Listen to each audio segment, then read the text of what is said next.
कविता अपने माता पिता की बहुत लाडली थी। 3 बड़े भाइयों की बहन थी। कोई भी चीज मांगने पर उसी वक्त सामने हाजिर हो जाती। पूरे घर में रौब था उसका। पूरे परिवार और नौकरों पर राजकुमारी की तरह हुक्म चलाती थी कविता। स्कूल में भी पूरा रौब था उसका। बड़े घर की लाडली जो थी वह। ऐसे ही उसने कॉलेज में दाखिला लिया। उसके ठाठ बाट, बड़ी गाड़ी में आना जाना, हर दिन नया फैशन देखकर हर कोई उससे दोस्ती करना चाहता था। थोड़े ही दिनों में उसके बहुत से दोस्त बन गए।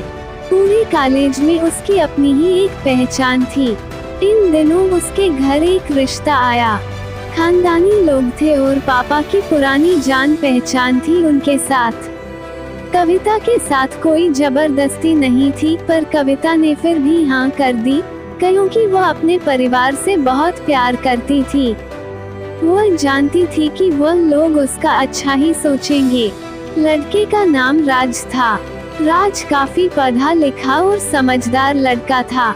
ससुराल वाले भी बहुत अच्छे थे। ससुराल में कविता की जगह वैसी ही थी जैसी कि मायके में।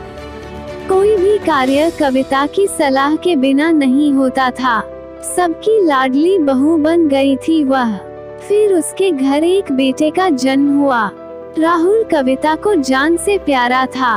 पोता पाकर ससुराल वाले तो फूली नहीं समाते थे। कविता कभी कभी सोचती कि उसकी किस्मत कितनी अच्छी है। उसका हर अपना उसे कितना प्यार करता है।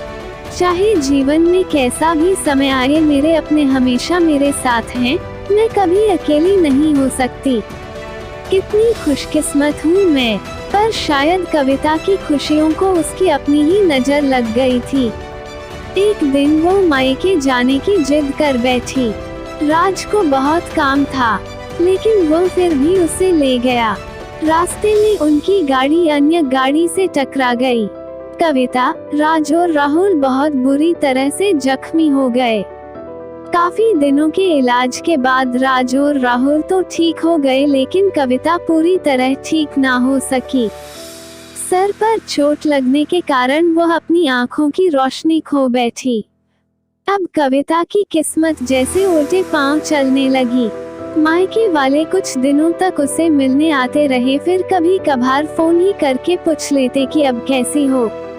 धीरे धीरे ये सिलसिला भी कम हो गया।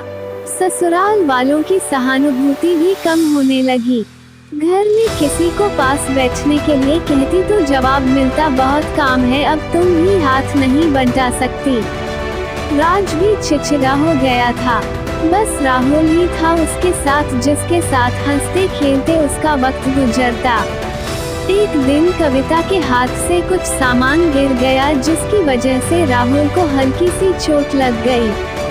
कविता के सास ससुर ने राहुल को उससे अलग कर दिया कि कहीं उसके ना देखने की वजह से बच्चे का कोई नुकसान ना हो जाए। कविता अंदर से टूट चुकी थी। एक दिन उसने सबके सामने मायके जाने की इच्छा रखी तो राज उसे तुरंत मायके छोड़ आया, जैसे कि वह भी यही चाहता था। लेकिन राहुल को उसके साथ नहीं भेजा गया। कविता कभी राहुल से दूर नहीं रही थी, पर अपनी कमी के कारण उसने ज्यादा बहस नहीं की। कविता को लगा कि वह 3-4 दिन वहाँ रहेगी तो थोड़ा हवा पानी बदल जाएगा, क्योंकि वो कितने दिनों से कहीं भी बाहर नहीं गई थी। घर वाले भी इतने दिनों बाद उसे देखकर कितने खुश होंगे। कविता के घर पहुंचने पर सब लोग बहुत खुश हुए। खाने में सब कुछ कविता की पसंद का ही बना था। उसने अपने मम्मी पापा और भाई भाभीओं से दिल खोलकर बातें की। उनके छोटे छोटे बच्चे भी बुआ के साथ घुल मिल गए थे। रात को सोने के वक्त जब वो कपड़े बदलने लगी तो उसे पता चला कि उसका बैग तो बहुत भरा हुआ था। वो सब समझ गई। वो बहुत उदास हो गई। कुछ दिनों तक तो सब ठीक रहा, फिर जैसे सब बदलने लगा। सबका व्यवहार बदल रहा था। वो लोग जैसे थक चुके थे उससे। सब लोग घुमा फिरा कर पूछने लगे कि राज कब आ रहा है उसे ले जाने।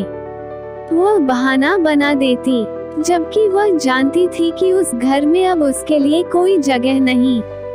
कविता से चलते वक्त कुछ ना कुछ नुकसान हो जाता। थोड़ी बहुत टोका-टाकी उसे सुनाई देती। वह टाल देती।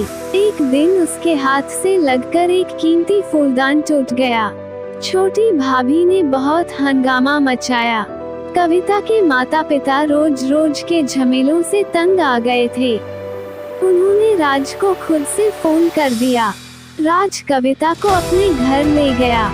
कविता को अपने परिवार वालों से ये उम्मीद ना थी, जिस कविता के कहे बिना घर में एक पत्ता भी नहीं हिलता था, उस घर के लिए वह बोझ बन चुकी थी। राज के साथ ससुराल आते वक्त वो बहुत खुश थी, क्योंकि वह अपने घर जा रही थी, अपने जिगर के टुकड़े राहुल के पास। परंतु यह खुशी भी कुछ पल की ही थी। सारा बंदोबस्त पहले ही किया हुआ था। कविता को सीधी ऊपर वाले कमरे में पहुंचा दिया गया। राहुल से दूर रहने की सख्त चेतावनी दी गई। एक कामवाली लता को उसकी जिम्मेदारी सौंपी गई, जो उसके खाने पहनने जैसी जरूरतों का ध्यान रखती। कविता ज्यादातर चुप ही रहती। कभी कभी कामवाली लता से थोड़ा बतिया लेती। उसके जरिए राहुल का पता चल जाता। सबकी लाडली बेटी और बहू सबके लिए लाडली से बोझ बन चुकी थी।